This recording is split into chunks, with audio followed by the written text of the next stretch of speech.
हिमाल online TV. विश्वभरिबाट हिमाल online television हेरिरहनुभएका हजुरहरू सम्पूर्णमा हार्दिक नमन गर्दछु। आजको हाम्रो कार्यक्रमको विशेष अतिथि हुनुहुन्छ नेपाल र विश्व भू-राजनीतिको विषयमा अत्यन्त गहिरो, सूक्ष्म र मिहिन ढङ्गबाट अध्ययन गर्ने व्यक्तित्व, राष्ट्रिय अन्तर्राष्ट्रिय राजनीतिका ज्ञाता, राजनीतिक विश्लेषक, त्रिमूल नेपालका अध्यक्ष भरत दाहाल। आज म उहाँसँग विशेष गरी नेपालको पछिल्लो विकसित राजनीतिक घटनाक्रम, चीनले नयाँ नक्सा जारी गर्नु पछाडिका भू-रणनीतिक कारण, इन्डियामा हुन गइरहेको G20 सम्मेलनमा चीनका राष्ट्रपति सी जिनपिङ र रुसका राष्ट्रपति भ्लादिमिर पुटिनले उपस्थिति नजनाएर दिन खोजेको कूटनीतिक सन्देश, समग्रतामा विश्वको पछिल्लो भू-रणनीतिको विषयमा विशेष कुराकानी गर्दैछु। दाजु, स्वागत छ हजुरलाई। हजुर, धन्यवाद। प्रधानमन्त्री पुष्पकमल दाहालले पछिल्लो केही दिन यता सरकार ढाल्ने षड्यन्त्रहरू भइरहेका छन्, त्यसका विरुद्ध लाखौं जनता सडकमा उतार्ने भनेर चेतावनी दिनुभएको छ। प्रधानमन्त्री दाहालले दिन खोज्नु भएको सङ्केत के हो? सरकार कसले, किन र के प्रयोजनको निमित्त ढाल्ने प्रयत्न भइरहेको छ? उनीहरूको जस्तो यस्ता खालका प्रहसन नाटकहरू यिनले धेरै देखाए हैन। जस्तो माओवादी त कस्तो चाहिँ तपाईको मान्छे हो भन्छ भने, जस्तो प्रचण्ड बाबुरामहरू तपाईको संसदीय व्यवस्थामा चुर्लुम्ब डुब्ने कागजमा हस्ताक्षर गर्नुभन्दा 1 घण्टा अगाडि मात्रै हैन, हस्ताक्षर गरिसकेपछि पनि संसदीय व्यवस्थामा आइसक्यो, सांसद भइसक्यो, तर कार्यकर्तालाई के भनिरहेछ भेला गरेर भन्छ भने, हामीले त यो चाहिँ दलाल संसदीय व्यवस्थालाई घेराबन्दी गर्ने रणनीति हो यो हैन। अब यो मार्फत चाहिँ झुक्क्यारिनलाई हामी घेराबन्दी गर्दैछौँ, अब सिद्धिन्छौँ, अन्तिम अवस्थामा आइसकेका छ हैन, केही समयपछि अब यहाँ जनवाद लागू हुन्छ भनेर भन्ने मान्छेहरू हुन्। अब मैले चाहिँ बुझेको, मैले पाएको सूचना, यिनको आन्दोलन अगाडि बढ्छ कि बढ्दैन देखाउनकै निम्ति भए पनि अगाडि बढ्छ कि बढ्दैन भन्ने कुरो यिनको अमेरिका भ्रमणपछि टुङ्गो लाग्छ हैन। मैले पाएको जानकारी के हो भन्छ भने, जस्तो अहिले मोदी चाहिँ तपाईको अमेरिका गएको बेला त्यो अमेरिकनहरूको प्लानबाट अलिकति डराएर यिनले चाहिँ नेपालमा एउटा सहमतिको सरकार बनाउने प्रस्ताव राखेका रहेछन् हैन, बाइडेनसँग, अमेरिकनहरूसँग। त्यसमा अमेरिकनहरूले रुचि देखाएनन् र अमेरिकनहरूको जोड के छ भन्छ भने, तपाईको मैले भने नि जस्तो काङ्ग्रेसलाई तोड्न कोसिस गरिरहेछन्, गगनलाई अगाडि उठाउनुको निम्ति भुटानी केस आयो हैन, अब यस्तै केस आइरहेछन्, आफ्नो मान्छेको बाटो खोल्ने अथवा उनले जो अगाडि बढाउन खोजिरहेछन्। अब यो अहिले कहाँ पुगेछ भन्छ भने, केपी ओलीलाई समर्थन गर्न लगाएर गगनको नेतृत्वमा सरकार बनाउने र त्यसमा घन्टीलाई जोड्ने, सीके राउतलाई जोड्ने, रेशम चौधरीलाई जोड्ने, यो रणनीतिमा अमेरिकन अहिले अगाडि बढिरहेछ। र त्यसको निम्ति अर्को खेल के भइरहेछ अहिले भन्छ भने, जस्तो भुटानी काण्डमा त यिनले आर्जुको घाँटी समाते, अहिले अमेरिकन दूतावासले केही मान्छेहरू खटाएर यिनका घरमा पुगाएर वाइड बडीका कागजहरू यिनका घरमा चाहिँ देखाएर धम्काइरहेको छ अमेरिकन दूतावासले अहिले हैन। अब वाइड बडी काण्ड ल्याएर चाहिँ सबैलाई सिध्याइदिने चाहिँ धम्की उनले दिइरहेछन्। हाम्रो कुरो मान्ने भए मान हैन, होइन भने सिध्याइदिन्छु भनेर चाहिँ मान्छेहरू लगाइरहेछन्। अब यो चाहिँ तपाईको वाइड बडी त अहिले पछिल्लो मुभ हो अमेरिकनहरूको, तर यो राजनीतिक समीकरण यो ढङ्गको बनाउने भने यिनको पहिलेदेखि हो। त्यही कारणले मोदीसँग कुनै चाहिँ इच्छा रुचि उनले देखाएनन् कुरो गर्न। अब अमेरिकनहरूको त्यो प्रवृत्ति देखेपछि इन्डियनहरूले प्रचण्डलाई आन्दोलनको धम्की दिन लगाए। त्यसपछि आएको कुरा हो, इन्डियनको तर्फबाट आएको हो। र त्यो बेला हामीले विचार गर्नुहुन्छ भने, जस्तो मोदी चाहिँ तपाईको अमेरिकामा जानुभन्दा सायद मलाई लाग्छ ठ्याक्कै अगाडि, केही दिन अगाडि, त्यसबेला के भन्छ भने, जस्तो इन्डियाले सीके राउतलाई पनि बोलायो हैन। पहिले प्रचण्ड गए, मोदी त्यसपछि अमेरिका गए, केही दिनपछि सीके राउतलाई बोलायो, रवि लामिछाने पनि इन्डियनले बोलायो। त्यो वास्तवमा प्रचण्डकै सरकारलाई विस्तार गर्ने योजनामा बोलाएको थियो उनीहरूलाई होइन। प्रचण्डको सरकार टिकाउने किन भन्छ भने उनको निम्ति चाहिँ प्रयोग भएको मान्छे सबै नाङ्गै छ, नाङ्गे झार छ होइन, उसलाई प्रयोग गर्न जति सजिलो छ अरूलाई छैन। त्यस कारणले अहिले उनको निम्ति इन्डियनहरूको निम्ति उपयुक्त पात्र भनेको प्रचण्ड हो, या त बाबुराम हुनसक्छ, होइन भने प्रचण्ड हो। अब सायद अब जस्तो सीके रवि जस्ता अब दलालहरू त्यहाँ गएर हुन्छ हुन्छ भने होलान् होइन, हामी सकारात्मक छौँ भने होलान्, त्यही चाहिँ आड पाएर होला मोदीले अमेरिकामा चाहिँ तपाईँको कुरो उठाए, अमेरिकाले रेस्पोन्स गरेन। नगरिसकेपछि अब अहिले पछिल्लो जो समीकरण बनाउन खोजिरहेछ नि अमेरिकाले, अब त्यसलाई रोक्नुको निम्ति यो आन्दोलनको चाहिँ तपाईँको अब कुरो इन्डियाले बोल्न लगाइरहेछ। र मैले पाएको जानकारी, विश्वस्त जानकारी अनुसार 35 जिल्लामा जति खर्च लाग्छ सबै चाहिँ हामी बिहोर्छौँ भन्दै इन्डियनहरूले भनेका छन्। 35 जिल्लाको टोटल खर्च उनले आधा भनेका छन् नि, आधा खर्च देशभरि चाहिँ आन्दोलन गरेपछि आधा खर्च हामी बिहोर्छौँ भन्ने हिसाबले उनले चाहिँ प्रस्ताव पठाएको छन्, त्यो दिने कुरा गरेका छन्। प्रचण्डको चाहिँ घुर्की त्यहाँबाट आइरहेछ। अब मैले के भन्छ भने जस्तो यो अमेरिका भ्रमणबाट टुङ्गो किन लाग्छ भन्छ भने जस्तो अमेरिकामा प्रचण्डलाई त अमेरिकनहरूले त केरकार त गर्छन्, अब राष्ट्रसङ्घको चाहिँ जो कार्यक्रममा चाहिँ केरकार त गर्छन्। अब उनबाट काम हुन्छ कि हुन्न अन्तिम टुङ्गो पनि त्यहीबाट लाग्छ होइन। अमेरिकनहरूले भनेअनुसारको योजनामा उनी अगाडि बढ्छन् बढ्दैनन् त्यसको टुङ्गो पनि त्यही लाग्छ। अब त्यसमा चाहिँ हुने जस्तो दिएनन् भने सरकारपछि त्यसपछि लगत्तै ढल्छ, मैले बुझेको लगत्तै ढल्छ। र तुरुन्तै सरकार बनाउनुको निम्ति के गर्नु, जस्तो एमसीसी छ होइन, बाहिर त नाटक मात्रै हो यो। एमसीसीलाई जुन ढङ्गले लग्न खोजेका छन् त्यो वातावरण त यहाँ बनिसकेका छैन। त्यस कारणले अब त्यो नबनाइकन एमसीसीको कुनै अर्थै छैन, कुनै मतलबै छैन उनीहरूको निम्ति। त्यस कारणले प्रचण्डको त्यो अमेरिकाको चाहिँ तपाईँ राष्ट्रसङ्घको कार्यक्रम पछि उनको सरकार रहने वा नरहने भन्ने चाहिँ अन्तिम टुङ्गो लाग्छ। र मलाई लाग्छ अब अमेरिका चाहिँ त्यति आशावादी भएन भने उनको सरकार त्यसको लगत्तै जान्छ। र अब त्यस्तो परिस्थिति आयो भने तुरुन्तै सरकार अर्को बनाउनु पर्यो भने यहाँ त तयारी त गरिरहेछ। जस्तो एमालेलाई समर्थन गराउने केपी ओली त्यसमा तयार भइसकेका छन् होइन। मैले पहिले पनि तपाईँसँग भनेको थिएँ, शेरबहादुरलाई एउटा पत्र ओलीले दिइसकेका छन्, काङ्ग्रेसको नेतृत्वमा हामी सरकार बनाउन तयार, हाम्रो कुनै शर्त छैन होइन। यो 1 महिना पहिले नै पत्र पठाइसकेका छन्। अब त्यो पत्र पनि त्यही अमेरिकनले पठाउन लगाएको हो होइन। तर चाहिँ तपाईँको अब काङ्ग्रेसको नेतृत्वमा सरकार बनाउने कुरा त भयो, तर शेरबहादुरको हो कि गगनको हो होइन, त्यो त टुङ्गो त काङ्ग्रेसमा लागेको त छैन। त्यस कारणले त्यो चाहिँ प्रचण्डकोबाट काम नहुने भएपछि अनि त्यो ढाल्नु पर्यो भने त्यसपछि बन्ने सरकार गगनको नेतृत्वमा अगाडि बढाउनुको निम्ति अमेरिकनले अहिले के भन्छ भने वाइड बडीका कागज लिएर घर घर चाहिँ तपाईँको धम्काउनु सुरु गरे होइन। नत्र हालिदिन्छौँ, किन वाइड बडीमा त जस्तो काङ्ग्रेस चाहिँ चुर्लोमै डुबेर खाएको छ होइन, माओवादी एमाले कोही पनि त अछुतो छैन। अब त्यो हतियार यिनले प्रयोग गरे भने को सिद्धिने हुन्, को जाने हुन् होइन। त्यसमै शेरबहादुरै पनि पर्न सक्ने सम्भावना छ। अब यो अवस्थाबाट देश गुजिरहेछ। अहिले एक खालको यहाँको भुरानी भन्छ भने इन्डियन गुलामहरू, इन्डियन घोडाहरू र अमेरिकन घोडाहरूको नाङ्गो बिल्कुल नङ्गा नाच यिनका चाहिँ मुखमा चाहिँ तपाईँको के अरे चाहिँ ऊ लगाएर यिनले चाहिँ कुदाइरहेका छन्। अहिले आफ्नो रणनीतिमा यिनले कुदाइरहेका छन् र त्यसैको यति चाहिँ पेचिलो भइसकेको छ कि भित्र जस्तो हिजो मात्रै बाहिर सार्वजनिक भएको छ, रञ्जित रे यहाँ आए, नेपाल आए, बसे, प्रचण्डलाई हिजो भेटेर मात्रै भर्खरै चाहिँ दिल्ली फर्केका छन् होइन। इन्डियनहरू धर्नै दिएर बसेका छन्। अमेरिकनको त एउटा खालको अभियानै छ। अब यो अवस्थाबाट चाहिँ अहिले चाहिँ यिनको शासन गुजिरहेछ, माने दलाल किता यसरी गुजिरहेछ। त्यस कारणले मैले के बुझ्छु भन्छ भने प्रचण्डको जो आन्दोलनको धम्की हो नि त्यो इन्डियन कार्ड हो, त्यो चाहिँ तपाईँको धम्काउने घुर्काउने हो, अमेरिकनलाई घुर्काउने हो होइन। जस्तो अमेरिकनले सुन्दैन नि मोदीको कुरो जो सुन्दैन, अमेरिकनलाई घुर्क्याउने हो।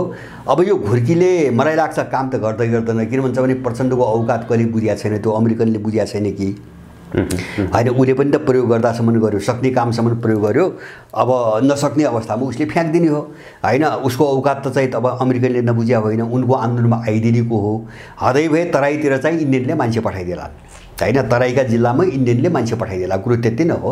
तर त्यो टिक्ने कति दिन हो होइन, अब त्यो मान्छे ठेगिने कति दिन हो। यस्ता चाहिँ आवाराहरूसँग होइन अहिले के बोल्छन् भोलि के बोल्छन् केही टुङ्गै छैन। त वास्तविक उनको आन्दोलनको कुरो हो, योभन्दा बढी केही पनि छैन। भनेपछि इन्डियाको इसारामा पुष्पकमल दाहालले त्यसो भने इन्डिया चाहिँ के चाहन्छ? त्यसो भए प्रचण्डको सरकारलाई कायम राखिरहने? हो, इन्डियनको यस्तो छ। इन्डियनको के हुन्छ भने जस्तो आफ्नो स्वार्थको काम गरिदिने उनले त सबभन्दा अनुकूल पात्र छान्ने हो। जस्तो उनले के छान्ने हो भन्छ भने जस्तो केपी ओलीको पालामा पनि अलिकति हेरी नाकाबन्दीको बेला केपी ओलीको दोहोरो नेक्सस छ हैन, दोहोरो नेक्सस छ। त्यसपछि चाहिँ तपाईको गगन थापाको हो उनले बुझेका छन्, जो अमेरिकाले उठाउन खोजिरहेछन्। घन्टीको हुन थाहा छ, सीके राउतलाई उसैले प्लान्टेड गरे हो हैन, पठाएको हो। त्यो पनि चाहिँ तपाईको मिथिला राज्य भनेर बिहारको ठुलो भूभागसहित नेपालका केही जिल्ला टुक्र्याएर अलग राज्य बनाउने मिसनमा चाहिँ सीकेलाई पठाछ हैन। अब रेशम चौधरीको टिकापुर घटनादेखि पहिलेदेखि सबै भूमिका सबैलाई थाहा छ। त्यसकारणले गर्दाखेरि अब यो चाहिँ तपाईको टिम आयो भने इन्डियाको काम त गर्दैन नि त, त्यो त बुझेका छन् नि उनीहरूले हैन। सबै अमेरिकाको स्कुलिङबाट ओरिएन्टेड भएका मान्छेहरू हैन, उनको चाहिँ डिजाइनमा काम गरिरहेका मान्छेहरू इन्डियनको काम त गर्दैन। त्यसले गर्दाखेरि अमेरिकन हाबी हुन्छ, इन्डियनलाई डर त्यहाँ हो, अमेरिकन हाबी हुन्छ। त्यसकारणले अमेरिकन हाबी भयो भने हामीलाई पनि सिद्ध्याउँछ भन्ने डराइरहेका छन् इन्डियनहरू। त्यसकारणले अब इन्डियनको रणनीति एउटा व्यवस्था, एउटा पेन्डुलम नीति पित बिनाको लोटा भन्छ नि। अहिले विश्व समग्र राजनीतिमा नेपालमा मात्र होइन तपाईँको इन्डियाको कस्तो देखिन्छ भन्छ भने उनको अन्तर्राष्ट्रिय कुनै दृष्टिकोणै मैले देख्दिनँ, एकदम स्वार्थमा आधारित छ। जस्तो रुससँग सस्तोमा तेल ल्यायो किनिहाल्यो हैन, तर चीनका विरुद्धमा चाहिँ कुण्ठा छ, मनभरि कुण्ठा पालेर बसेको छ हैन। चीनलाई तह लगाउन अमेरिकासँग नमिली नहुने छ हैन। उसको अब चीनसँग पनि चाहिँ वारपार गर्न सक्दैन हैन। जस्तो आर्थिक रूपमै छोड्दिनु, अरू युद्ध त कुरै छोडिदिनुहोस्, आर्थिक रूपमै पनि 120 चाहिँ तपाईँको अरब डलर पुगिसकेको छ हैन इन्डियासँग, इन्डिया र चीनको व्यापार। अब त्यो सबै अवरुद्ध भयो भने आफै टसमस चाहिँ हलचल गर्न सक्ने अवस्थामा छैन। त्यसकारणले नितान्त फाइदा, तात्कालिक फाइदाको निम्ति हैन कसँग कसरी डिल गर्ने भन्ने कुरामा इन्डियन विदेश नीति चलिरहेछ। अब त्यसले गर्दाखेरि नेपालको पनि उसको स्पष्ट छैन हैन। उसको स्पष्ट भने मात्र के हो हुन्छ भने जो आए पनि अमेरिकनहरू चाहिँ अलिकति हाबी भए पनि हाम्रो इन्ट्रेस्ट जस्तो उनले भन्छ नि सुरक्षाको मुद्दा, परराष्ट्रको मुद्दा अथवा चाहिँ यहाँ जलस्रोतको मुद्दा, यस्तै केही मुद्दाहरू हाम्रो हातमा भएपछि हैन अमेरिकनहरूकै चाहिँ हालिमुहालीको सरकार बने पनि चाहिँ हामीलाई टाउको दुख्दैन भन्ने खालको उनको सोच छ हैन। चीनका विरुद्धमा त्यो सहकारी गर्नुपर्ने छ उनलाई। तर अब अमेरिकनहरू त्यसमा राजी देखिन्नन्। किन राजी देखिन्नन् भन्छ भने अमेरिकनहरूलाई एमसीसी प्रोजेक्ट अगाडि बढाइरहेछन्। त्यसको मिसन त अब त्यो चाहिँ बाहिर पोस्टर त अनुदान ट्रान्समिसन लाइन भयो हैन। मूल टार्गेट चाहिँ तपाईँको उनले चाहिँ अरूसँग गर्ने, इन्डियनसँग गर्ने कुरो चाहिँ टार्गेट चीन हो हैन। तर उनले नभनेको टार्गेट त इन्डिया पनि हो। नेपालमा आएर मानव एमसीसीलाई जसरी चाहिँ उनले अगाडि बढाउन खोजेका छन् त्यसमा सफल भयो भने इन्डिया त बाँकी त राख्दैनन् नि। उनले त के हुन्छ भने अमेरिकनहरूले बुझ्या के हुन्छ भने कुनै पनि देशलाई चाहिँ एउटा बलियो र खुट्टामा टेक्ने गरी उभिनै दिँदैनन्। किन भन्छ भने त्यो भोलिको चुनौती भन्छ हैन। अहिले चाहिँ तपाईँको जापान र दक्षिण कोरिया जस्ता गुलाम जसले आफ्नो देशको सार्वभौमसत्ता सबै अमेरिकनलाई बेचेर आछ हैन। त्यो देशमा अस्ति के भयो तपाईँको दक्षिण कोरियाले परमाणु हतियार बनाउने चाहिँ कुरो मात्रै के उठाएको थियो 2-3 महिना अगाडिको कुरो हो। अमेरिकाले धम्कायो, यो कुरो सोच्दै नसोचा। किन अमेरिकाले मात्रै के चाहन्छ भन्छ भने आफूले लगेर परमाणु हतियार राख्न चाहन्छ, तर परमाणु दक्षिण कोरियालाई बनाउन दिन चाहन्न। किन त्यही कोरिया भोलि चाहिँ तपाईँको खतरा बन्छ हैन। एक जमाना त्यही अमेरिकनसँग लडेको जाति हो नि त्यो, त्यही जापान उसको विरोधी बन्छ। अमेरिकनको रणनीति त्यो हो भनेपछि इन्डियनलाई बलियो हुन किन दिने, त्यो त उनले बुझेका छन्। त्यसकारणले एउटा टक्राउ छ यहाँ, एउटा उनको आफ्नो स्वार्थका बिचमा टक्राउ जो अहिले यो दलाल कित्ताको ध्रुवीकरणको रूपमा देखिया छ। र दोस्रो चाहिँ के छ भन्छ भने उनको बृहत जस्तो एसिया रणनीति भनौँ न, चीन मुख्य शत्रु हो भने दुईटैको कन्सेप्ट अब त्यहाँनिर उनको तपाईँको सहकार्य छ हैन यो दुईटा नीतिबाट। र अहिले आन्तरिक एमसीसी एकदम पेचिलो बन्दै गएको अवस्थामा अहिले उनीहरूका बिचको टक्राउ चाहिँ प्रधान चाहिँ तपाईँको मुद्दा बनेर आइरहेछ। अहिले सहकार्य भन्दा पनि टक्राउ प्रधान मुद्दा बनेर आइरहेछ। मलाई लाग्छ यही चिजले अब यो राष्ट्रसङ्घमा प्रचण्डको चाहिँ तपाईँको उपस्थितिपछि एउटा टुङ्गो लाग्छ, त्योभन्दा अब धेरै जाने सम्भावना मैले देख्दिनँ। इन्डियाको जुन प्रकारको रणनीति छ उसको चाहना छ, विशेष गरी सुरक्षा, परराष्ट्र र नेपालको प्राकृतिक स्रोत, यसमा अमेरिकनको समर्थन छैन इन्डियाप्रति भनेपछि? होइन, इन्डियाको त्यसमा उसले भनेको भयो भने अमेरिकाको एमसिसीको कामै छैन। जस्तो एमसिसी दुईवटा कुरामा केन्द्रित छ होइन। जस्तो एउटा उसको सुरक्षा हो, अमेरिकाको सुरक्षा नै हो। किन एमसिसीको विधानको 611 नम्बरको चाहिँ तपाईँको दफा त्यो तपाईँले हेर्नुभयो भने एमसिसीको विधानको त्यहाँ के लेख्छ भन्छ भने एमसिसीको मूलभूत उद्देश्य अमेरिकन सेक्युरिटी, अमेरिकनको सुरक्षा चासो हो। उसले आफ्नो मूल उद्देश्य नै अमेरिका सुरक्षा चासो हो भनेको छ। बाँकी कुरा त उसका सहायक भए, पोस्टर मात्रै बाहिर देखाउने होइन। भनेपछि त्यो सुरक्षा चाहिँ तपाईँको संस्था नै हो। त्यो एमसिसी भनेको मैले भन्छु त्यो चाहिँ तपाईँको पैसाको हरियो घाँस देखाएर होइन नजिक ल्याउने र चाहिँ घाँटी अठ्याउने चाहिँ रणनीति हो क्या एमसिसी भन्ने। उनको मूल चाहिँ सुरक्षा हो, उनको विधानअनुसार पनि सुरक्षा हो। अब एमसिसी सम्झौता चाहिँ जो भनेको छ नि सबै अमेरिकन कानुनहरू लागू हुने उसको हितको सन्दर्भमा होइन, एमसिसीलाई पुरै सफल बनाउने सन्दर्भमा जम्मै अमेरिकन कानुन लागू हुने भनिसकेपछि अनि इन्डियनहरूको सुरक्षा इन्ट्रेस्ट कहाँबाट पुरा हुन्छ? त्यो त बाज्यो होइन। अब इन्डियन त्यहाँ डराइरहेछ नम्बर 1, र दोस्रो के पनि हो भन्छ भने उसको प्राकृतिक स्रोतको मुद्दा पनि हो। जस्तो अहिले चर्चामा युरेनियम छ होइन। जस्तो अपर मुस्ताङको युरेनियम संसारको अत्यन्तै उन्नत मध्येको युरेनियम हो रे होइन। यो 2013-14मा विस्तृत रूपमा सर्वे भएको छ नेपालमा। त्योभन्दा पनि अगाडि सर्वे भएको छ तर विस्तृत त्यहाँ भयो। उच्च स्तरको युरेनियम छ र 3 किलोमिटर चौडाइ 10 किलोमिटर लम्बाइ त्यति विशाल इलाकामा त्यो युरेनियम छ। त्यो बाहेक म तपाईँलाई एउटा उदाहरण दिउँ, त्यो मात्रै युरेनियम मात्रै छैन त्यहाँ। जस्तो मालीको एउटा घटना हुन्छ। मालीमा के गरे भन्छ भने जस्तो अहिले जमिन अधिग्रहण गर्ने भनिरहेको छ नि, यो बढ्दै बढ्दै कहाँ जान्छ भन्छ भने अहिले त ट्रान्समिसन लाइन जहाँ बनाउने हो त्यहाँ जमिन अधिग्रहण भनिरहेछ। तर जमिन अधिग्रहण यतिमा सीमित रहन्न। म मालीको उदाहरण दिन्छु। मालीमा यिनले चाहिँ जमिन अधिग्रहण भनेर कृषि योग्य र प्राकृतिक स्रोत साधन भएको जम्मै जमिन अधिग्रहण गर्दै किनिदिए होइन। अब बुझेर मान्छेले मूल्य पायो, बेचिदियो। पछि अमेरिकनले के गर्यो, एमसिसीले भन्छ भने त्यो आफूले किनेको जमिनलाई धमाधम बेच्न सुरु गर्यो विदेशी कम्पनी र व्यक्तिहरूलाई। अनि माली त कस्तो भयो भन्छ भने विदेशीहरूको चाहिँ देश हुन थाल्यो। हो, मालीमा चाहिँ सैन्य विद्रोह त्यो कारणले भएको। सैन्य विद्रोह गरेर मालीबाट जबरजस्ती एमसिसीलाई कोही घोक्रे ठ्याक लगाएर निकाल्नुपर्ने स्थिति आयो होइन। अमेरिकनहरूले भोलि जस्तो आज युरेनियमको मात्रै चर्चा छ, जसको उसको स्वादसम्म प्राकृतिक स्रोत भनेपछि त्यहाँ पानी पनि छ होइन। यहाँ हाइड्रो प्रोजेक्टै नबनाउला तर पानी कब्जा गरेर तपाईँको पानी बेच्न सक्छ नि विश्वभरि। यत्रो स्रोत छ, विश्वभरि पानी बेच्न सक्छ होइन। यहाँ पानी छ, वन जङ्गल छ होइन। यत्रो काठको तपाईँको तस्करी हुन्छ। उसले अधिग्रहण गरिसक्यो भने उसको हातमा गयो नि त। त्यो त राजनीतिमै गर्ने हो। उसले अधिग्रहण गर्ने भनेको त देशले राजीनामै गर्ने हो, व्यक्तिले पनि राजीनामा गर्ने हो। भनेपछि काठपाटको तस्करी, जडीबुटीको तस्करी, त्यसपछि पानीको तस्करीदेखि लिएर सारा चिज गर्ने। किन भन्छ भने उसले 55 अरब देखाएर उसले 55 खरब लुट्ने योजनामा आइरहेछ आर्थिक कोणबाट हेर्दा, र सुरक्षाको कोण त आफ्नै छ। अब यो दुईटै मुद्दा चाहिँ इन्डियन इन्ट्रेस्टसँग तपाईँको मिल्दैन, बाँच्छ। भनेपछि इन्डियनहरू यहाँ डराइरहेछन्।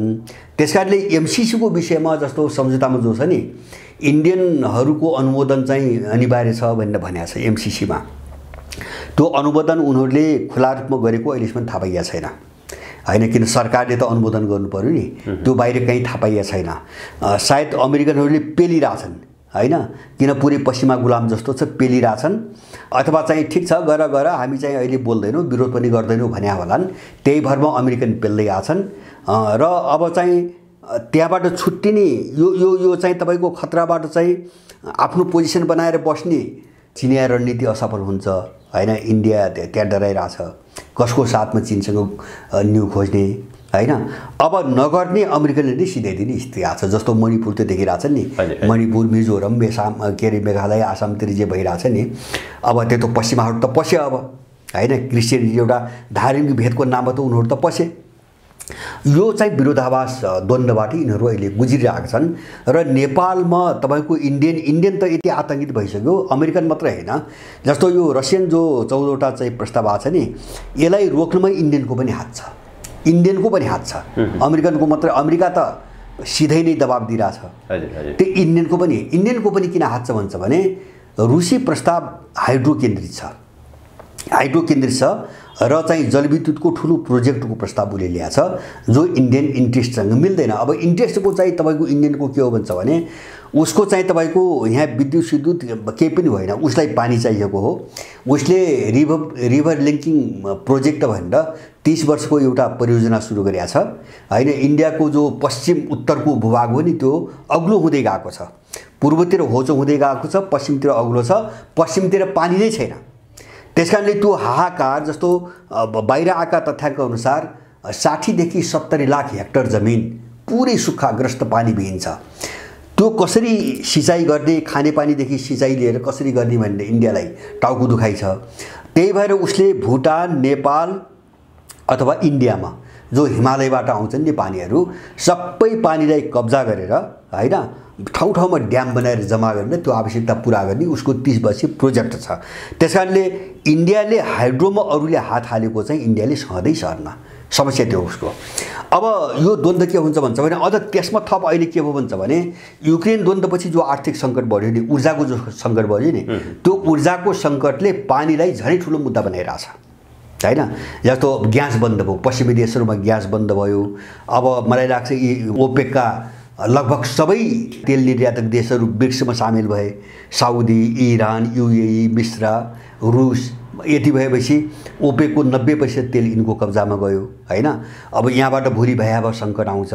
त्यसकारणले अहिले पश्चिमाहरू पनि केमा लागिरहेछन् भन्छ भने त्यो ऊर्जाको स्रोत कहाँ खोज्ने भनेर लागिरहेछन् होइन। त्यसको एउटा स्रोत हो पानी होइन। जस्तो तेल लगायत चाहिँ तपाईँको यो ग्यास लगायत एउटा स्रोत हो पानी। त यो स्वार्थको जो चाहिँ टक्राउ हो नि, इन्ट्रेस्टको जो टक्राउ हो नेपालको राजनीतिमा, यो इन्डियन र अमेरिकनको बिचमा उग्र भइरहेछ र यसले चाहिँ यिनको सरकारमा अस्तव्यस्तता ल्याउँछ जो हामीले देखिरहेछौँ नि होइन। यो उनकै स्वार्थको टक्राउ हो, यिनको विभाजन ल्याउँछ र यिनको सरकारमा उतार चढाव हो नि त्यो छिट्टै हुन्छ भन्ने चाहिँ मलाई लाग्छ। प्रधानमन्त्री पुष्पकमल दाहालको अबको भूमिका, अबको 10-11 दिनपछि उहाँ अमेरिका भ्रमणमा पनि जाँदै हुनुहुन्छ। अमेरिकन दबावमा अमेरिकाले भने बमोजिम नै जस्ताको तस्तै काम गर्न उनी तयार हुन्छन् कि अथवा अहिलेको विश्वको भू राजनीति त्यसमा विशेष गरी इन्डियाको इन्ट्रेस्टको कारणले गर्दाखेरि उनी पछि हट्छन्, पुष्पकमल दाहालको सरकार ढल्छ या अमेरिकन दबावमै काम गर्छन् उनी? होइन, मलाई लाग्छ उनको सरकार ढल्छ। उनले अमेरिकनले भनेअनुसार काम गर्न मैले सम्भव देख्दिनँ। मैले सम्भव यो कारणले देख्दिनँ कि अमेरिकनसँग उनका अपराधका जति प्रमाण छ नि त्योभन्दा बढी प्रमाण इन्डियनसँग छन् होइन। उनले त 10 वर्ष पालेको हो, खुवाएको हो, राखेको हो, विभिन्न अपराध गराएको हो। जस्तो बसेर चाहिँ यिनले गरेका छलफल, बैठक, भेला, यिनका बयान सबै रेकर्डेड छन् होइन। तिनी चिज बाहिर आउनु बित्तिकै यिनको केही पनि रहन्न, यहाँ खेदी मारिन्छन् यिनीहरू। त्यसकारणले इन्डियनहरूको इन्ट्रेस्टलाई तपाईँको पेलेर जान मैले सम्भव देख्दिनँ। एक अमेरिकनलाई त्यो नगरिकन आफ्नो इन्ट्रेस्ट पुरा हुँदैन होइन। कस्तो जटिलता छ। अब त्यो नगरिकन सबैको इन्ट्रेस्टलाई कुल्चिएर अगाडि नबढ्ने एमसिसीको मिसन पुरा हुँदैन, बढ्ने इन्डियाले बाँकी राख्दैन। र इन्डियाले मात्रै होइन, अर्को समस्या के छ भन्छ भने चीनले पनि बाँकी राख्दैन। यहाँको भू राजनीतिमा उनले एमसिसीलाई त्यस्तो जोखिमको विषय बनाइदिए भने मलाई विश्वास छ चीनले पनि बाँकी राख्दैन। त्यसकारणले अब यो चाहिँ तपाईँको चक्रव्यूहमा यिनीहरू फसे, जो अपराध गरे नि पहिले यो चक्रव्यूहमा फसे। त्यसकारणले प्रचण्डको जोड के हुन्छ भन्छ भने सबैसँग हुन्छ भन्ने होइन, कसैको प्रतिवाद नगर्ने। बढीमा के भन्छ भने म एउटा राष्ट्रिय सहमति बनाउनु कोसिस गर्छु, म अरूलाई पनि भन्छु, मैले एक्लै गरेर हुन्न अरूलाई पनि बनाउँछु। जस्तो अमेरिकनलाई उनले भन्ने त्यही हो, अरूलाई पनि बनाउँछु। मेरो त कति छ र 32 सिट त हो होइन, सबैले मानिदिनु पर्यो। उनी त्यही भनेर फर्किने हो, चीन जाने हो होइन। हामी एक चीन नीतिमा प्रतिबद्ध छौँ होइन। त्यसकारणले गर्दाखेरि हामी चीनसँग चाहिँ बढीभन्दा बढी सम्बन्ध सुधार चाहन्छौँ, चीनसँग भन्ने पनि त्यही हो होइन। तर उनले गर्न कतै पनि सक्दैनन्। किन भन्छ भने फसेको व्यक्तिको चाहिँ तपाईँको नीति हो, यो गर्न केही पनि सक्दैन। गर्न भन्नाले कसैको पक्षमा एकरो रूपमा गर्न सक्दैन। चीनको पक्षमा त यिनले गर्दैनन् नै होइन। यिनी त्यहाँबाट उठेका मान्छे होइनन्, चीनको पक्षमा किन गर्ने, चीनकै विरुद्धमा उठाइएका मान्छेहरू हुन्। त्यसकारणले त्यहाँ मुखसुख चोचोपोचो मिलाउने, त्यसपछि केही भएका चिजहरू पनि यहाँ ल्याएर चाहिँ तपाईँको पेन्डिङमा राखिदिने, थाती राखिदिने होइन। उनले गर्ने थियो। अब अमेरिकन र इन्डियनको लडाइँमा प्रचण्डहरू अब पिसिन्छन्, मलाई त्यस्तो लाग्छ। अब चाहिँ पिसिन्छन्। यिनले चाहिँ न अमेरिकनहरूको इन्ट्रेस्ट चाहिँ एकहोरो ढङ्गले अगाडि बढाउन सम्भव छ, न उनलाई चाहिँ हामी गर्दैनौँ भनेर यहाँ चाहिँ तपाईँको टेकिराख्न अब सम्भव छ होइन। इन्डियन नभए त यहाँ यिनले टेक्दैनन्। त्यस कारणले यो चाहिँ दुष्चक्रमा जो फसे नि, यो दलदलबाट उम्किने सम्भावना मैले देख्दैन। त्यस कारण मैले बढी भने नि अब यो अमेरिका भ्रमणपछि यिनको अन्तिम स्थिति हो, केही समय लाग्ला यिनको सरकार जान्छ। तर त्यसको निम्ति अमेरिकनहरूले जो वाइड बडीको हतियार पक्रिया छन् नि, त्यसबाट यिनी अपराधीहरूलाई कति कन्ट्रोल गर्न सक्छन्, कुरो त्यति मात्रै हो। कहिलेसम्ममा यिनले ठेगान लगाइसक्छन् यिनीहरूलाई, सवाल त्यति मात्रै हो। होइन भने चाहिँ अब होइन भने मलाई लाग्ने एक चरण यो सबै चिज हेर्दाखेरि एक चरण चाहिँ अमेरिकनहरू एक चरण चाहिँ सरकार बनाउने दिशातिर अगाडि बढ्छन् कि जस्तो। जस्तै अमेरिकाको दोस्रो रणनीति अर्को मोर्चाबन्दी बनाउने, अर्को नयाँ सरकार निर्माण गर्ने जुन प्रकारको योजना छ, प्रचण्डको सरकारलाई ढालेर गगन थापालाई प्रधानमन्त्री बनाउने, त्यसमा सीके राउत, रवि लामिछाने लगायतका व्यक्तित्वहरूको समर्थनमा यदि मानौँ न अमेरिकाले चाहे बमोजिम त्यो प्रकारको सरकार निर्माण भयो, गगन थापालाई अगाडि सारियो भने अमेरिकाको विशेष गरी एमसिसी परियोजनामा जुन प्रकारको उद्देश्य छ त्यो कार्यान्वयन गर्न सहज हुन्छ कि, अथवा त्यस्तो प्रकारको एउटा सरकार उसले चाहे बमोजिम निर्माण भयो भने त्यसको परिणाम, त्यसको नतिजा देशको राजनीति कसरी अगाडि बढ्छ? होइन, त्यो यस्तो हो, उनले सरकार बनाउलान्, त्यसलाई मैले असम्भव देख्दिनँ होइन। यहाँका दलालहरूको हैसियत हेर्दा मैले त्यसलाई असम्भव देख्दिनँ। तर त्यसको अर्को पाटो हो के हो भन्छ भने त्यसको अर्थ हो तुरुन्त अन्तर्राष्ट्रिय मुठभेड, तुरुन्तै तत्कालै अन्तर्राष्ट्रिय मुठभेड हो। त्यो मुठभेडपछि त मैले देख्छु अमेरिका बेइज्जतीपूर्वक नेपालबाट निस्कन्छ, बेइज्जतीपूर्वक होइन। किन अमेरिकाले नेपालमा तपाईँको छद्म युद्ध चलाउन सक्दैन, जो युक्रेनमा गर्यो नि होइन। युक्रेनमा त त्यत्रो विशाल चाहिँ तपाईँको देश र वरिपरि त्यस्तो सपोर्ट भन्नुहोस् न होइन, युक्रेनलाई रुस विरोधी शक्तिको त्यत्रो समर्थनका बावजुद पनि यो हालत छ भने अब नेपालमा उत्तेक्ने यस्तो साग्रो भूगोल मैले त्यो सम्भावना देख्दिनँ। अमेरिकनहरू यहाँबाट भाग्छन्, तर देश चाहिँ तपाईँको एउटा मुठभेडमा जान्छ र उनको कोसिस के छ भन्छ भने अब त्यो उनका विरुद्धको प्रतिरोध लडाइँलाई डाइभर्ट गर्नुको निम्ति जस्तो यहाँ साम्प्रदायिकताको एउटा वातावरण बनाउनेले खोजिरहेछन् होइन। यो कभर ढाल हो यो होइन, यसलाई ढाल बनाइकन भित्रभित्र काम गर्ने यिनीहरूले, यसलाई ढाल बनाइने मान्छे यतातिर फसाइदिने अनि आफ्नो प्लान अगाडि बढाउने भन्ने योजनामा छन्। तर चाहिँ अन्तर्राष्ट्रिय टक्राउलाई यसले पनि रोक्दैन, अन्तर्राष्ट्रिय टक्राउलाई यसले पनि रोक्दैन। उनीहरू सफल हुने त मैले सम्भावना देख्दिनँ। तर नेपालभित्र एउटा चाहिँ अहिले मान्छेले नसोचेको तपाईँको नोक्सानी क्षति जस्तो हत्या हिंसादेखि लिएर भौतिक संरचनाहरूमा क्षतिहरू जस्तो भोलि अन्तर्राष्ट्रिय जगतबाट होला, कसैले नाकाबन्दी लगाउला, ऋण नदेला, अवरुद्ध पार्ला, हाहाकार मचाउला, यो नोक्सानी त नेपालमा हुन्छ, एक चरण हुन्छ। तर नेपाल चाहिँ डिसमेन्टल अथवा चाहिँ यसलाई खलबल्याउने, अस्तित्व मेटाउने जो यिनको मिसन हो त्यो मिसनमा चाहिँ यिनीहरू सफल हुने सम्भावना मैले देखेँ। भौतिक, आर्थिक र मानवीय अमेरिकनहरूको इन्ट्रेस्ट पुरा भएन भने उनीहरूले त्यो चाहिँ गराउँछन्, त्यो गराउँछन्। त्यो गर्नको निम्ति जस्तो 5 वर्ष त यिनले त समय त वैधानिक बनाए नि, जस्तो 6 वर्ष सम्झौताको नाममा खेले होइन, 17 देखि यहाँसम्म सम्झौताको नाममा खेल्न त खेलिरहेथे। यिनको एमसिए नेपाल भन्ने सिआइएको बोर्ड आज त बनायो होइन नि, यिनको कार्डुन नामको सुरक्षा कम्पनी आएर 1 वर्षदेखि यहाँ नेपालको पैसा खाइरहेछ, तलब खाइरहेछ, लुटिरहेछन् होइन। नेपालको पैसामा आफ्ना कर्मचारी पालिरहेछ, तलब गरिरहेछ। अब 6 वर्ष त खेले उनीहरू विभिन्न नाममा। अब 5 वर्ष कार्यान्वयन चाहिँ चरण भनेको छ नि, 5 वर्ष चाहिँ तपाईँको खेल्ने ठाउँ त बनाए नि, 5 वर्ष यिनले खेल्छन्, 5 वर्षसम्म जति सकिन्छ यिनीहरू गिजोल्छन्। अब त्योभन्दा अगाडि वा पछाडि यदि उनीहरू अलिकति उग्र ढङ्गले तपाईँको आए भने टक्राउ छिटै हुन्छ, टक्राउ छिटै हुन्छ र यिनीहरू यहाँबाट निस्किनै पर्छ। अर्को अमेरिकनहरूको निम्ति मैले उपाय देख्दिनँ। नेपाल र विश्वको राजनीतिमा यो पछिल्लो समय चीनको नयाँ नक्साको विषयमा निकै चर्चा भइरहेको छ। गएको 28 अगस्तमा चीनले नयाँ नक्सा जारी गर्यो, जसमा अरुणाञ्चल, अक्साई चीनदेखि ताइवानसम्मको भूभाग समेटिएको छ। विशेष गरी नेपालको चुचे नक्सा, कालापानी, लिपुलेक, लिम्बियाधुराको नक्सा चाहिँ त्यहाँ सामेल गरिएको छैन, अथवा त्यो चुच्चे नक्सा इन्डियाको भूभागपट्टि देखाइएको छ। यो विषयमा नेपालमा विभिन्न कोणबाट बहस पनि भइरहेको छ। खास गरी चीनले यो नक्सा सार्वजनिक गर्नु पछाडिको कारण के हो? चुच्चे नक्सा नेपालमा किन समावेश गरिएन? यसको भू रणनीतिक अर्थ कस्तो हुन्छ? यस्तो हो, चुच्चे नक्साको जस्तो तपाईँ हामी नेपाली भएको हुनाले हामीमा एउटा संवेदना चाहिँ उठ्नु स्वाभाविक छ। उनले चुच्चे नक्सा देखाइदिएको भए हुन्थ्यो हैन भनेर कसैका मनमा लाग्नु स्वाभाविक हो। यसलाई मैले अन्यथा ठान्दिनँ हैन। प्रायोजित मान्छे बाहेक है, जो मान्छे प्रायोजित छन् यस्ता मुद्दाहरू उठाउने, त्यो बाहेक मैले अन्यथा ठान्दिनँ। तर चाहिँ तपाईँको जस्तो यो नबुझ्ने त भन्ने कुरा भयो। बुझ्ने कुरा के हो भन्छ भने जस्तो यहाँको सरकारले अथवा जसले हामीले भनिरहेछौँ नि, हामीले चीनले जो नक्सा जारी गर्यो हैन, त्यसलाई नै वास्तविक नक्सा हो भने हामी जारी गर्न सक्छौँ। यहाँ जस्तो नेपालमा सरकारले जारी गर्न सक्छ, चीनले अरुणाचल र लद्दाखलाई आफ्नो भूभागमा हालेर जो नक्सा जारी गर्यो त्यो नक्सा नै चीनको आधिकारिक नक्सा हो भने हामी टाँस्न सक्छौँ? सक्दैनौँ। मैले भन्न खोजेको के हुन्छ भने लिम्पियाधुरासम्म चाहिँ जो शमशेरबाट नक्सा पारित गरियो त्यो नक्सा कुनै पनि देशलाई दिएको छैन। हाम्रो आधिकारिक नक्सा हो भने त कसैलाई दिएको छैन।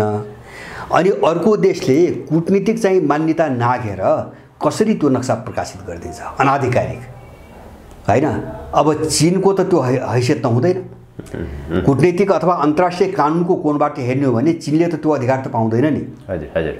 नेपालले जे उसलाई नक्सा दिएको छ, हाम्रो नक्सा यो हो भनेर जो जानकारी गराएको छ हैन, अर्को जानकारी नहुँदासम्म उसले जारी गर्ने त नक्सा त त्यही हो हैन। त्यसमा मैले कुनै अन्यथा देख्दैन। सबै यिनी या त भ्रम हुन् या प्रायोजित चाहिँ तपाईँको प्रचार भइरहेछन् हैन। अर्को चाहिँ तपाईँको अब व्यावहारिक कोणबाट हेरौँ हैन। जस्तो एउटा तर्क के हुनसक्छ, कानुनी चाहिँ तपाईँको आधार नभए पनि, अन्तर्राष्ट्रिय कानुनी चाहिँ आधार नभए पनि एउटा चाहिँ संवेदना अथवा चाहिँ तपाईँको राजनीतिक कोणबाट हेर्दा अब इन्डियासँग यत्रो शत्रुता छ, हाम्रो नक्सा देखाइदिएको भए भन्ने हुन्थ्यो हैन। पहिलो कुरो त कानुनी हिसाबले उनलाई त्यो अधिकार छैन, उनलाई मात्रै संसारको कुनै देशलाई छैन। किन त्यो नक्सा विशुद्ध अमेरिकनहरूको निम्ति पारित गरिएको हो हैन। मैले तपाईँसँगै त्यो नक्सा पारित हुने बित्तिकै भनेको छु हैन। त्यो भोलि पछिपल्टै मैले भनेको छु, नक्सा त्यो भूभाग लिनको निम्ति होइन, इन्डियालाई कज्याउनुको निम्ति अमेरिकनहरूको निम्ति पारित गरेको चाहिँ तपाईँको नक्सा हो। नक्सा ल्याउने, त्यो भूमि ल्याउने पहल अब कहिले पनि हुँदैन यहाँ हैन। त्यसपछि तपाईँ हेर्नुहोस् कसैले पहल पनि गरेका छैन।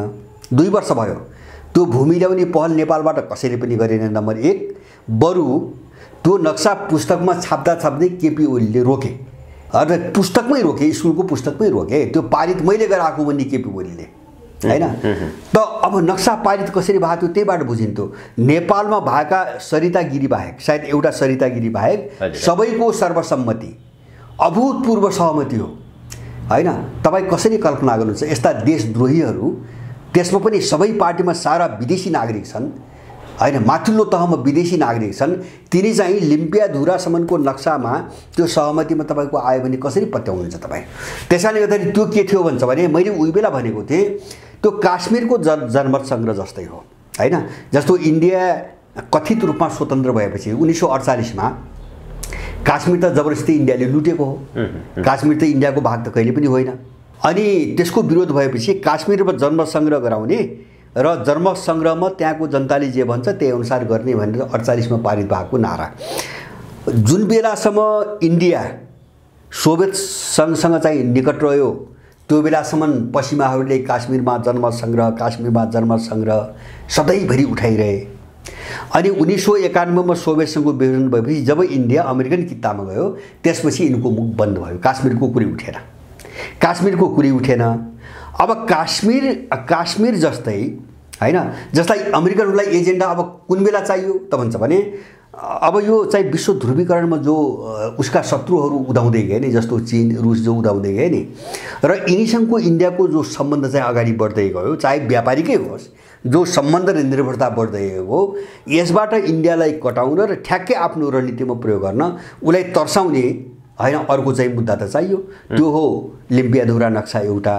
र उनी काश्मीरमा पनि दबेको स्वरमा, जस्तो इन्डिया ठ्याक्कै भट्केला भनेर सकिरहेको छैनन्, तर सङ्केत चाहिँ दिएका छन् अमेरिकनले। किन भन्छ भने पोहोर मात्रै पाकिस्तानमा रहेका अमेरिकन राजदूत पाकिस्तान अधिकृत काश्मीरमा आएर भ्रमण गरे। त्यो इन्डियाले विरोध गर्यो।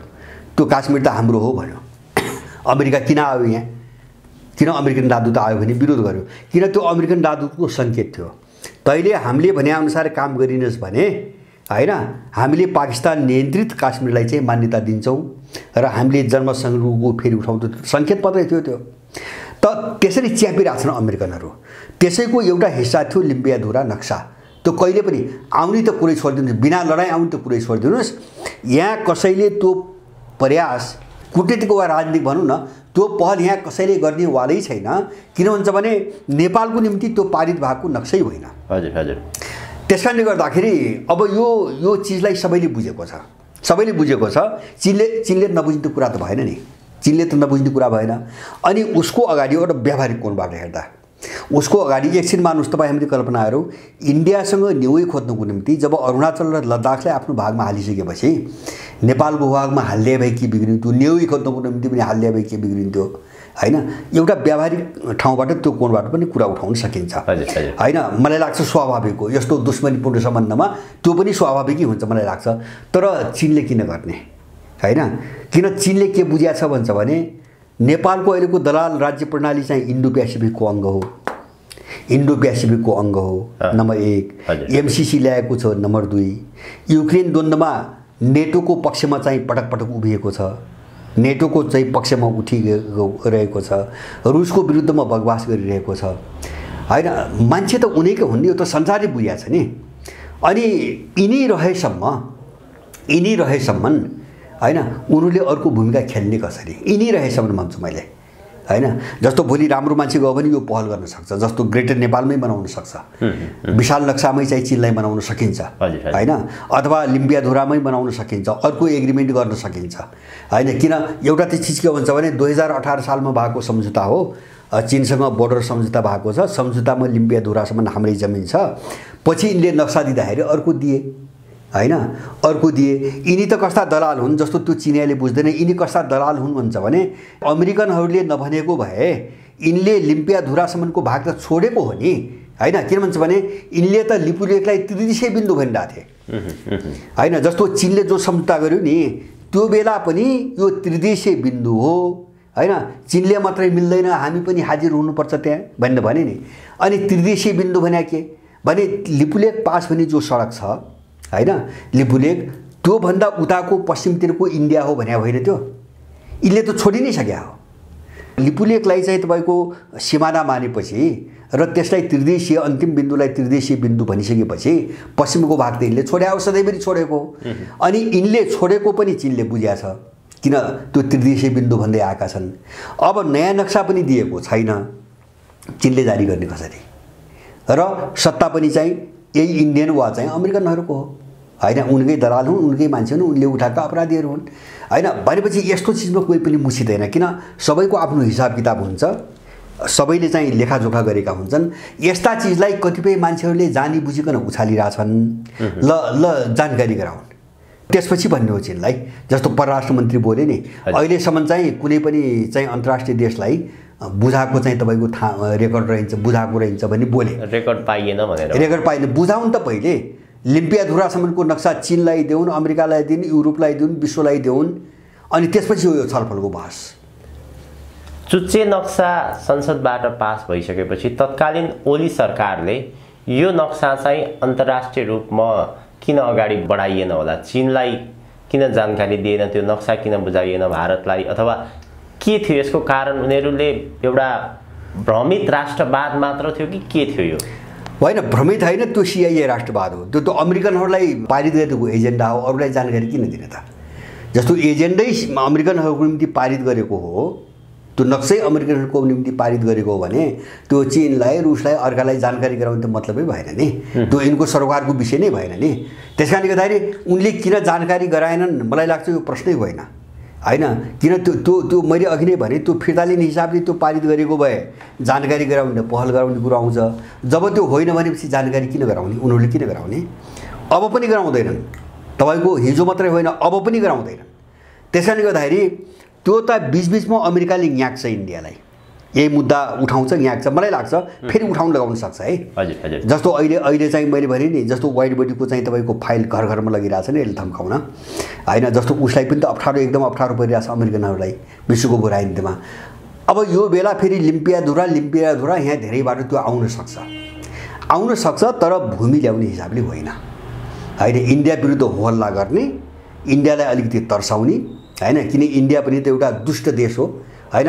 यति कमजोर हुँदै गएको छ, यति कमजोर हुँदै गएको छ कि इन्डिया त यसरी च्यापियो, रुसले पनि च्याप्ने, चीनले पनि च्याप्ने, अमेरिकनले पनि च्याप्ने, युरोपियनले च्याप्ने हुँदा चाहिँ तपाईँको अस्ति श्रीलङ्कामा एउटा के अरे त्यो चीनको हम्मनटोटा बन्दरगाह जो लिजमा ल्याएको छ, त्यहाँ चाहिँ एउटा चिनिया जहाज, फेरि चाहिँ पानी जहाज त्यहाँ चाहिँ आउनु दियो श्रीलङ्काले होइन। त्यो जासुसी चाहिँ तपाईँको पानी जहाज हो भन्ने न्यु खोजेर त्यो इन्डियाको चाहिँ तपाईँको राजनाथ सिंहले भ्रमणै रद्द गर्यो।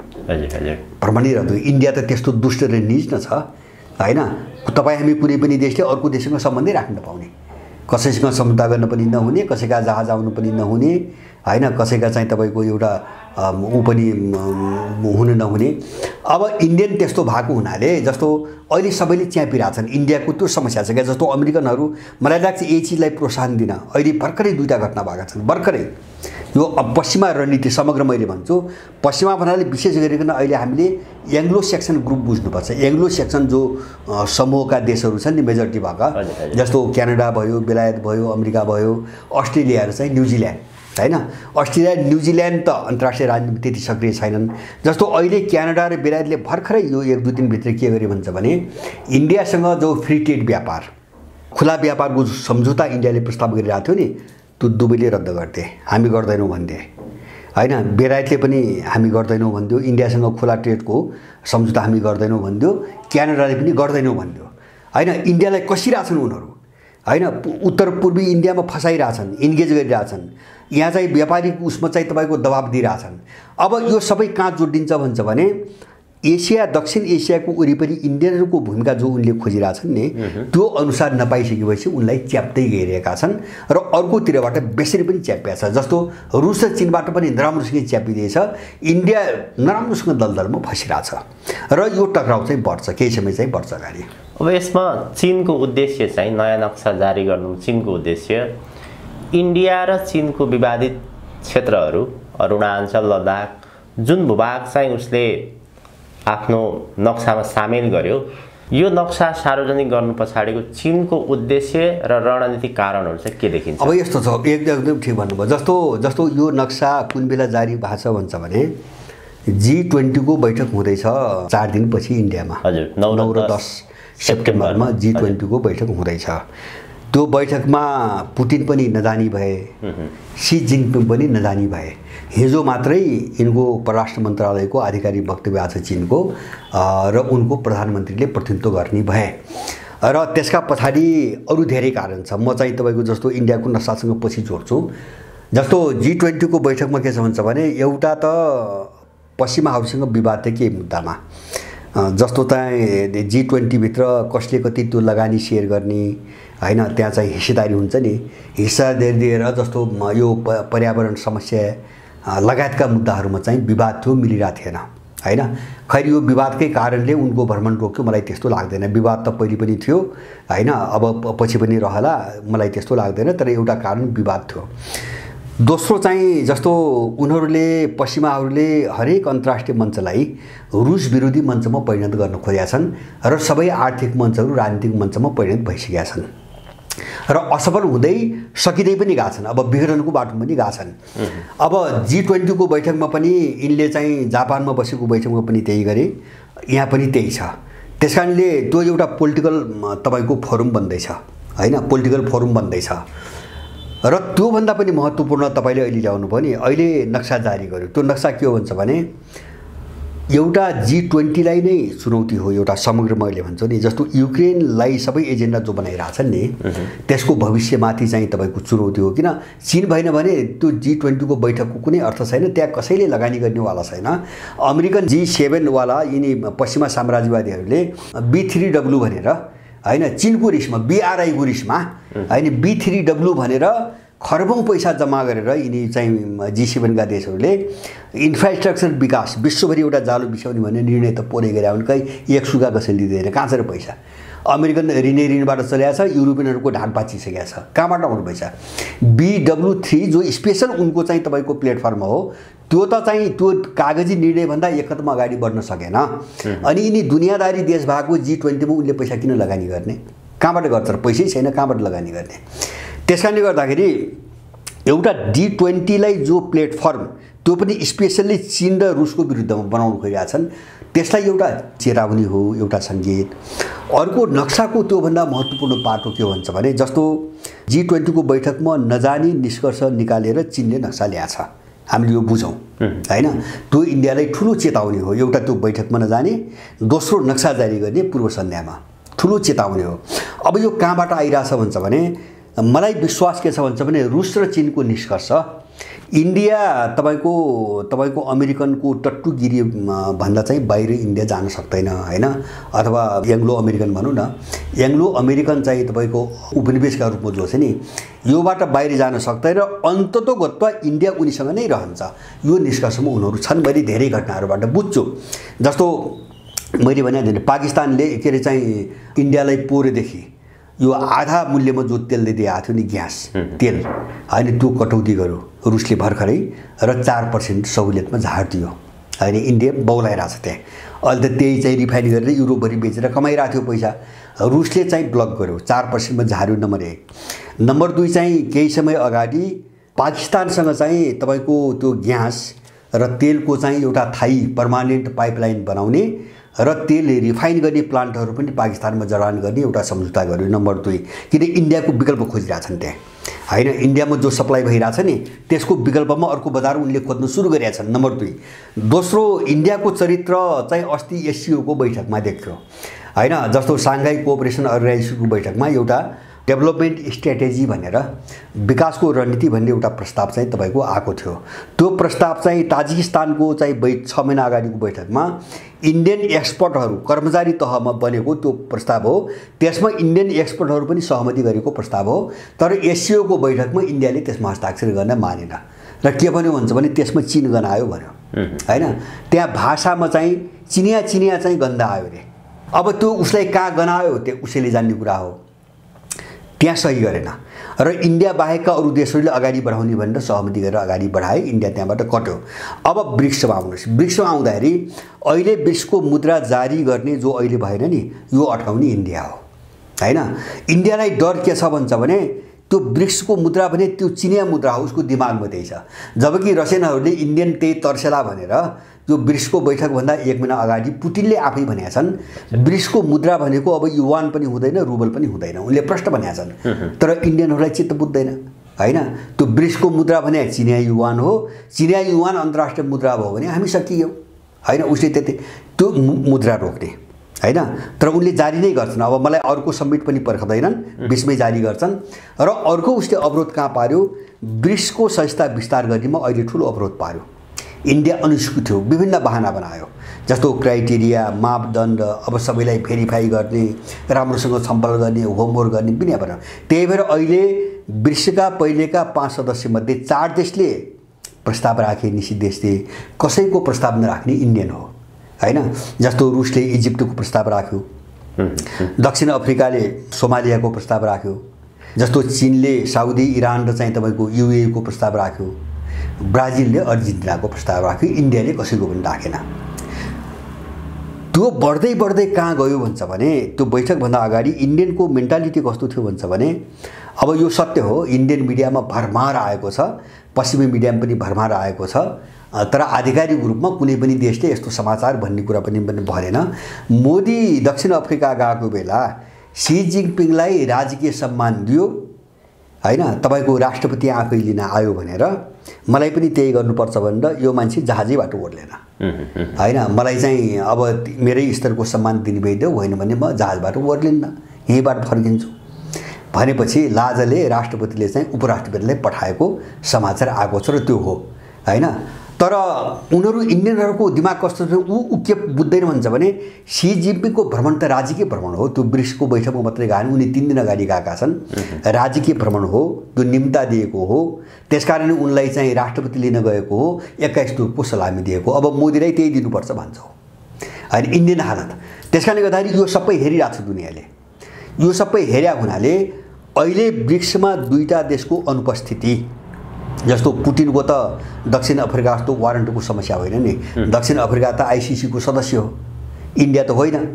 इन्डियाले त त्यसलाई अनुमोदनै गरेको छैन अन्तर्राष्ट्रिय क्रिमिनल कोर्टलाई अनुमोदन गरेका छैन त्यो सम्झौतालाई, होइन? जस्तो अमेरिकाले गरेका छैन, रुसले गरेका छैन, चीनले गरेका छैन, ठुल्ठुला देश त कसैले पनि गरेका छैन। युरोपियन, अफ्रिकन र ल्याटिन अमेरिकन देशहरू मात्रै छन्, एसियाका देशहरू। पुटिनलाई इन्डिया आउन समस्या पनि होइन दक्षिण अफ्रिका जस्तो, तर उनी आएनन्। सी जिनपिङ पनि आएनन् र बैठकको पूर्व संध्यामा नक्सा जारी गरे। यसको अर्थ के हो भन्छ भने त गलत बाटोमा लाग्ने तेरो चाहिँ रणनीति हो भने लाग, बस। त्यसकारणले अब यो विश्वको भूराजनीति जो छ नि, जति विस्फोटक र भयावह बनिसकेको छ नि, यस्तोमा यस्तो दोगला खेल कसैको पनि चल्दैन। मैले बारम्बार भन्छु, त्यो नेपालमा पनि चल्दैन। यहाँका जोकरहरूले खेल्छन् नि कहिले, पपुलिस्ट जोकरगिरी गर्छन् नि, यहाँ मान्छेलाई बेवकुफ बनाउन, उल्लु बनाउन। किन भूराजनीति त्यस्तो छैन बाबा, यिनले के को प्रहसन गरिरहेछन् यहाँ, होइन? जस्तो कसैका पनि चलेनन् नि, प्रहसन त धेरै गर्दै आए। यो अन्तर्राष्ट्रिय राजनीति पनि चल्दैन। इन्डियनहरू अत्यन्तै ठुलो जोखिममा पुगे। एउटा त बदनाम पनि भयो। अब G20 को बैठक त असफलै भयो नि, खालि असफलै भयो। अब चीनको अभावले त कुनै विस्तृत योजनै बन्दैन। लगानी कहिले गर्ने, फेरि चाहिँ सबभन्दा ठुलो चाहिँ तपाईँको माल प्रोडक्ट उत्पादन गर्ने देश, होइन? चीनको अनुपस्थितिमा न पर्यावरणको विषयमा कुनै योजना बन्न सक्छ, न G20 को कुनै आर्थिक योजनामा कुनै योजना बन्न सक्छ। पैसा चाहियो, सारा चिज चाहियो। बैठक पनि असफल भयो, चेतावनी पनि पायो। अब पश्चिमबाट पनि गिजोलिरहेछ। अब यो अवस्थामा इन्डिया गएको छ। त्यसकारणले इन्डियालाई सिधा चुनौती हो, मैले बुझेँ। नक्सा चाहिँ इन्डियालाई सिधा चुनौती हो। चुनौती के हो भन्छ भने अमेरिकाको मतियार बनेर बढी गरिस् भने, होइन, तँलाई चाहिँ हामी छोड्दैनौँ, तँलाई चाहिँ हामी छोड्दैनौँ। जस्तो लद्दाख त पुरै दाबी गर्यो नि त, यसरी त गरेको थिएन नि पहिले, लद्दाख पुरै दाबी गर्यो अहिले। र दाबी मात्र होइन, मलाई के लाग्छ भन्छ भने इन्डियनहरूले एउटा वस्तुपरक यथार्थ, होइन, रियलिटी जे छ दुनियाँमा त्यो अनुसार, चाहे अमेरिकन किताबमा जाउन् चाहे चाहिँ गैर अमेरिकन किताबमा जाउन्, तर एउटा प्लस त चाहिँ तपाईँको आफ्नो पोजिसन बनाएनन् भने इन्डियनहरू यो दलदलमा फस्छन् र उठ्नै नसक्ने गरी जान्छन् भन्ने चाहिँ मलाई लाग्छ। इन्डिया के त ब्रिक्सबाट अलगिन सक्ने त्यस्तो अवस्था पनि देखिँदैन, फेरि त्यसमा सकारात्मक भूमिका पनि उनको देखिँदैन। के हुन्छ इन्डिया? होइन, इन्डियालाई निकाल्छन्, निकाल्छन्, हो, सङ्केत त्यही हो, सङ्केत त्यही हो। जस्तो तपाईँको मैले एकचोटि भनेको छु, जस्तो दिमित्री ट्रेनिन भन्ने एकजना विश्लेषक छन्, रुसको विश्लेषक, र उनी राज्यको जिम्मेवार तहमा पनि धेरै काम गरी इकोनोमिस्ट पनि हुन् सायद। उनले चाहिँ एउटा अलि पहिले लगभग 1 वर्ष अगाडि जस्तो उनले एउटा लेख लेखेका छन्, इन्डिया के कारणले चाहिँ तपाईँको पश्चिम कितामै रहन्छ भन्ने एनालिसिस छ उनको, गहिरो चाहिँ विश्लेषण छ। के कारणले गैर पश्चिमा कितामा इन्डिया अडिन सक्दैन, आउँदैन, उनको लामो एनालिसिस छ। जस्तो इन्डियाको राज्य प्रणाली, त्यहाँभित्रको मेकानिजम, त्यो स्कुलिङ, मूल्य मान्यता सारा। र मैले एकचोटि चाहिँ तपाईँसँगै के कुरो उठाएको छु भन्छ भने मोदीको भ्रमणपछि त्यो पनि हेरेका छन्, चीन र रुसले गहिरोसँग त्यो हेरेका छन्। मोदीको अमेरिका भ्रमणको बेला एउटा सहमति, उनले जो संयुक्त वक्तव्य जारी गरे त्यसको एउटा बुँदा के छ भन्छ भने रुल बेस्ड वर्ल्ड अर्डर, होइन, जो पश्चिमाले चलाइरहेछ नि, पश्चिमा मूल्यमा आधारित विश्व व्यवस्था, होइन, यसको चाहिँ सुरक्षा, यसको विकास र विस्तारमा भूमिका खेल्ने भनेर हस्ताक्षर गरेका छ मोदीले। भनेपछि मूल लडाइँ नै यही हो अहिले पश्चिमासँग, रुस र चीनको लडाइँ नै त्यही हो। यिनले के भनेका छन् भन्दाखेरि मुठ्ठीभर 65वटा देशले बनाएको रुलमा हामी हिँड्ने, दुनियाँ हिँड्ने, होइन। विश्व व्यवस्था त राष्ट्रसङ्घको अन्तर्राष्ट्रिय कानुनबाट चल्ने कुरा हो। त्यसकारणले हामी ल बेस्डको चाहिँ वर्ल्ड अर्डरको कुराहरू सक्छौँ, पश्चिमाहरूको रुलमा हामी चल्न सक्दैनौँ। बस लडाइँको चाहिँ जरुरत यति हो, सार त्यति हो। अब यो चाहिँ रुल र चाहिँ तपाईँको लको कुरो तपाईँको छुट्याइदिनु भयो भने अब सबै त्यसमा आए। जस्तो आफ्ना व्यवस्था प्रणाली उनले त आफ्नो इम्पोज गरिरहेछ अहिलेसम्म। अब लडाइँ यत्रो छ, मुख्य रूपमा यसरी उठिरहेछ विश्वभरि, अनि मोदी गएर रुल बेस्ड वर्ल्ड अर्डरलाई चाहिँ अगाडि बढाउने, विकास गर्ने भने हस्ताक्षर गर्छ भने त्यो इन्डियन औकात के हो भन्ने दुनियाँले बुझ्दैन। त्यस्तो फाल्तु मान्छेले अनि यो लडाइँमा कुनै योगदान दिन्छ। त्यसकारणले इन्डिया पश्चिमा जगतबाट बाहिर आउँदैन र अन्ततको त वृक्षमा त्यो रहँदैन भन्दाखेरि गिजोल्न थाल्यो। उनले त त्यो बुझे नि, जस्तो मुद्रा गिजोल्यो, सदस्यता विस्तारमा गिजोल्यो, होइन, सदस्यता विस्तारमा पनि गिजोल्यो। अब यही भूमिका खेल्यो भने यसलाई साइड लगाइदिनुपर्छ भन्ने यिनीहरू पुगेका छन् र ढिलो चाँडो इन्डिया त्यहाँबाट निस्कन्छ। हस्, आजको हजुरको अत्यन्त महत्त्वपूर्ण समय र विचारप्रति धेरै धेरै आभार प्रकट गर्दछु। हजुर, धन्यवाद।